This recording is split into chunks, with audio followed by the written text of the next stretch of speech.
8'e sağlık kaldığı yerden tüm hızıyla devam ediyor. Şimdiki misafirimiz uzman estetisyen Figen Göl. Hoş geldiniz. Hoş bulduk, merhabalar. Hoş geldiniz. Nasılsınız? Hoş bulduk. Sizleri gördüm, daha iyi oldum. Yine en sevdiğim programdayım. Sizler nasılsınız? Bizler de iyiyiz, çok sağ olun. Teşekkürler. Uzman estetisyenimiz Figen Hanım. Cilt bakımı ne sıklıkta yapılmalı? Bunlar hakkında bilgi alabilir miyiz sizden? Tabii ki. Biz normalde ayda bir öneriyoruz. 28 günde bir hücrelerimiz çalışıp artık en son ölü keratin birikintisi olduğu zaman onların düzenli temizlenmesi gerekiyor ki biz de evde devam ürünlerimizi kullandığımızda cildimizde işe yarasın. Ne tür cilt bakımları uyguluyorsunuz Figen Hanım? Yani biz medikal cilt bakımı diyoruz. Daha doğrusu kişinin cilt yapısına uygun. Yani leke problemi varsa leke üzerine, işte lifting etkisi yaratmak istiyorsak işte olgun yaş ciltlerde ona göre uyguluyoruz. Normal ciltlerin de bakıma ihtiyacı var. Onların daha kaliteli kalmasını sağlıyoruz. O yüzden kişiye özel bakımlarımız. Ama tabii medikal cilt bakımı adı altında yapıyoruz. Evet. Peki bu protokolleri belirlerken muhakkak cilt tiplerine bakıyorsunuz. Cilt tiplerinden de biraz bahsedebilir miyiz? Tabii ki kuru cildimiz var, normal cildimiz var, karma var, yağlı var, hassas ciltlerimiz var, roza problemi olan ciltlerimiz var. Ve dönemsel olarak da değişim olabiliyor. Mesela kişinin normalde cildi yağlı ama belli dönemlerde kuruya dönüyor. O yüzden de cilt yapımız o an ne istiyorsa ona göre bakım uyguluyoruz. Yani evet benim cildim karma, ben sürekli nemlendiricimi ona göre mi kullanmam lazım? Hayır. Kuruya dönük olduğu zaman da nem oranını birazcık daha arttırmamız gerekiyor. Yine evde bakım ürünlerini de ona göre ara ara değiştirmek gerekiyor, doğru mu? Evet, doğru. Biraz lazer epilasyondan bahsedelim. Bunun uygulama açısından herhangi bir mevsimi var mı? Özellikle şu zamanda yapmak daha iyidir dediğiniz oluyor mu? Yani tabii eskiye baktığınız zaman sadece kışın ve sonbaharda yapılabiliyordu. Artık yeni sistem makinelerimiz 4 mevsim.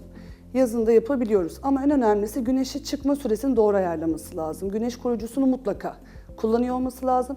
Mesela tatile gidecek 10 gün önceden uygulama yapabiliyoruz. Ya da tatilden döndü, bronzluğu var, illa açılmasını beklemiyoruz. O taze kızarıklığı 10 gün sonra gittiği zaman uygulama yapabiliyoruz. Yani cildin soğuması gerekiyor Evet. sadece. Peki Figen Hanımcığım, lazer epilasyon, hamilelik ya da emzirme süreçlerinde kişiler paket alıyor diyebiliyorum kullanıcı olarak. Bunun belli dönemi var tabii ki, takip gerektiriyor. Hamilelik ve emzirme sürecine denk geldiğinde bu kullanım yapılabiliyor mu yine aynı şekilde? Tabii şöyle, yani hamile de olsak uygulama yapabiliyoruz. Çünkü zaten dermise kadar inen bir makinamız. O daha derin altına inen bir sistem olmadığı için herhangi bir zararı yok. Ama tabii ki hamilelik sürecinde hormonlarımız gerektiğinden daha fazla çalıştığı için etkisini iyi göremez. Ama tabii zorlanıyordur. Tek tük seanslarıma gelip o hamilelik sürecimi daha rahat geçirmek istiyorumdur derse yapıyoruz. Emzirme sürecinde de herhangi göğüse bile uygulama yapabiliyoruz. Hiçbir şekilde süt kanallarına bir zararı yok. Hangi aralıklarla yapmak lazım ve işlem sonrasında özellikle şunlara dikkat etmelisiniz dediğiniz bir şey var mı? Tabii biz DIO sistemi kullanıyoruz. Bizim harcımızda kıla müdahale hiçbir şekilde istemiyoruz. Zaten ilk seansta ciddi bir dökülme görüyorlar, %30'da %40. Ve 5 ile 8 seans gibi bir garanti veriyoruz. Yani normalde hücrelerimiz çalıştığı süre zarfında %10, %15 kıl kalması gerekiyor zaten. Biz ilk geldiği zaman bir 15 gün sonra rutuşa çağırıyoruz. Daha sonra da 35 günde bir seanslarını yapıyoruz. Zaten dediğim gibi ilk 3 seansı rutuş yapıyoruz. Yani şu dönemde bile başladı. Yaza kadar 2 seans girdi. Yazı çok rahat bir şekilde geçirebilir. Dikkat etmesi Yani gereken 24 saat bir şey su var mı? değdirmemelerini rica ediyoruz.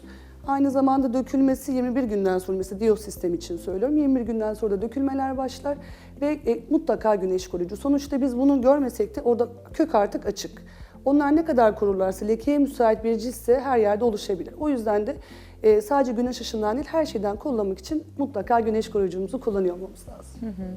Peki Figen Hanımcığım, lazer epilasyonda yaş sınırı var mıdır? En alt kaç yaşa yapabiliyoruz? Bir de kadın erkek kısmında bir ayrım var mı? Bundan da bahsedelim. Tabii ki, yani şöyle, ergenlik dönemine girdikten 2-3 seneden sonra uygulama yapabiliyoruz. Kimilerinde hocaları öneriyor, daha erken aldırtıyoruz. Ama asıl önerdiğimiz 15-16 yaşından sonra olursa, o gelişimi tamamladıktan sonra sonuç alır. 11 yaşındakine de yaparız ama sonra tekrarlaması çok çabuk olur. O yüzden de işe yaraması için istediğimiz yaş sınırı 15-16. Erkekleri de kadınları da gayet uygulayabiliyoruz. Hiçbir şey yok. Merkezimizde zaten iki tarafa da hizmet veriyoruz. O yüzden de gelen şu an bütün, yani çocuk danışanlarımız bile zorla annelerini ikna edip geldiler. Şimdi eskiden bu kadar bilinçli değildik. Evet. Şimdi gençler daha meraklı. Ve mesela benim yeğenim bile ben yapmıyorum yaşı 11 diye videolar bulup bak teyze aslında yapabilir misin 11 yaşına da deyip videolar atıyor. Şimdikiler daha bilgili. Evet, erkek çocuklarında özellikle bu çorabın kesmesi kısmı Evet. bacakta. Yine aynı şekilde yakadan görünme kısmı değil mi Ve Figen en Hanımcığım? önemlisi o koltuk altını şimdiki gençler gerçekten İstemiyor. çok istemiyorlar. Çok daha büyük rahatlık alıyor. Kesinlikle. Peki bu uygulamayı şu durumlarda yapmamak lazım veya yapmıyoruz veya geciktiriyoruz gibi bir durum söz konusu mu? Yani Mutlaka doktordan bir hormon rahatsızlığı olmaması lazım. İlk geldiği zaman bütün danışanlarımız hangi işlemi bizde yaptırıyor olursa olsun mutlaka herkese de onu söylüyorum. Merkeze lütfen bir ziyaret edin. Gidin bir kahve için. Hangi makineyi kullanıyorlar? Uzmanlar ne kadar bilgili? Yani evet bu uzman bu işin belgesini almış yapacak. Hayır, sistem sürekli değişiyor ve her şeyi sürekli takip ediyor olmamız lazım. O tanışma esnasında da form doldururken kişinin bir rahatsızlığı var mı? Herhangi bir ilaç kullanıyor mu?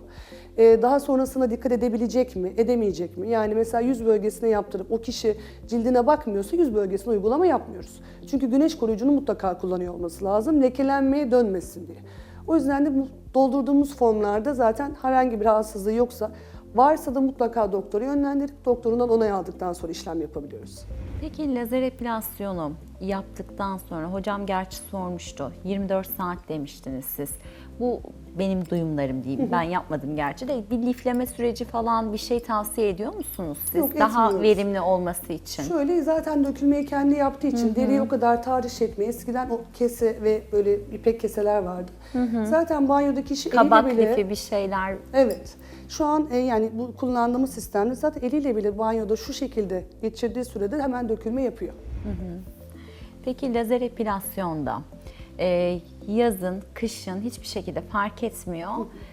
Sadece 10 gün süreç yeterli Evet, demiştiniz. güneşten korumak için. Peki bunu kişi 10 gün değil sırf kullanmak için geliyor. 5 gün geçtiyse kişiye bir zararı oluyor mu? Yani kişi sonuçta hani evet 5 gün sonrasında değil 10 gün sonrasında geldi. Herhangi bir deformasyon olur mu? Yani uzmana kesinlikle bildirmesi gerekiyor mu güneşlenme sürecini? Onu sorayım Tabii ki yani ben. bildirmesi gerekiyor. Yani bu çok böyle binde bir görülmüş bir şey lekelenmesi. Biz onu sürekli uyarıyoruz. Yani denk gelmesin. Sonuçta hiç kimse o lekeyle gezmek istemez. Mutlaka daha sonrasında açılma yapıyor. Ama biz mutlaka uyarıyoruz ama acil bir durum oldu. Gitti güneş koruyucu kullandıktan sonra hiçbir sıkıntı yok. Önemli olan suya giriş çıktıktan sonra ama hani ben sabah sürmüştüm demeyip güneş koruyucusunu tazelemesi gerekiyor. Buyurun. peki bu kullanılan cihazın, makinenin bir önemi, farklılığı var mı? Ya, tabii ki hocam. Şimdi mesela lazerde iki sistemimiz var. Bir Alexandrite, bir diyot. Alexandrite'ın derinliği açısından yani dermise daha yukarıda kalırken diyot daha derine inen bir sistem olduğu için hem daha az acılı hem daha konforlu bir işlem. Onun dışında IPL ve iğneli epilasyonlarımız var. İğneli epilasyon daha sarışın olanlar, işte artık kılı beyazlamış olanlara. Çünkü bu tarz lazer sistemleri siyah odaklı. Yani siyah balonu ateş edin, yakar ama beyazı ateş edin hiçbir şekilde patlatmaz balonu. O artık o beyaz kıllarda da iğneli epilasyona yönlendiriyoruz. IPL dediğimiz sistemde tamamen ışık dalgalarıyla modern ağda dediğimiz kılı uyutan bir sistem. Yani bir diyotla Alexandrite'de biten kılı IPL'le bitirmeniz mümkün değil. Peki diyot sistemin iyi olduğundan bahsediyorsunuz. Diyotta da yine belli bir yıl sonrasında tarama seansı gerekiyor mu acaba? Her sistemde gerekiyor. Dediğim gibi hücrelerimiz çalıştığı süre zarfında %10, %15 kalması gerekiyor. Daha sonra ne oluyor? Mesela biz 8 seanslık bir paket yapıyoruz. 6. 7. seansı bittiği zaman kişi o bir seansını 3 ay sonra, 6 ayda bir tek tük atışlara geliyor. Zaten o kalan kıl %10 olduğu için yani eldivenle bile tutup yolanlar var yani. Ama ben bu lazerime devam edeyim, çoğalmasın. Tabii hamilelik süreci falan geçirenlerde bir çoğalma görüyoruz. Ama sonrasında dökülmesi de daha çabuk oluyor. Evet. Bir de Figen Hanımcığım şunlardan bahsetmek istiyorum. Ben de estetisyen olduğum için az çok biliyorum ama seyircilerimiz de epilasyonun o kıl görüntüsünden kurtulmaktan ziyade o köklere hani pürüzsüzlüğünden biraz bahseder misiniz? Yani rahatlığından. Tabii ki yani mesela ters kıl dönmelerinin hepsini yok ediyor. Yani mesela bir danışanımız bununla alakalı 3-4 kere operasyon geçirmiş. Ciddi anlamda dönme yapıyormuş. Bacaklarında şu an hiçbir şey yok. Bütün onları da aynı zamanda tedavi ediyor ve kişinin daha sonrasında yani ister istemez ağda, jilet gibi yöntemleri kullandığımız zaman o pürüzsüz ten olmuyor. Ama lazerin size vermiş olduğu en güzel avantaj deriyi de ayrı bir şekilde gençleştiriyor ve bunun anlamda pürüzsüzleştiriyor. Evet, ipeksi bir Evet. dokunuş olmuş oluyor kesinlikle. Evet, çok teşekkür ediyoruz. Ben teşekkür ederim. Ağzınıza Çok sağlık. teşekkürler. Çok sağ olun. Evet, bugün 8'de Sağlık'ta misafirimiz uzman estetisyen Figen Gölide. Kendisine teşekkür ediyoruz. 8'de Sağlık kaldığı yerden tüm hızıyla devam ediyor.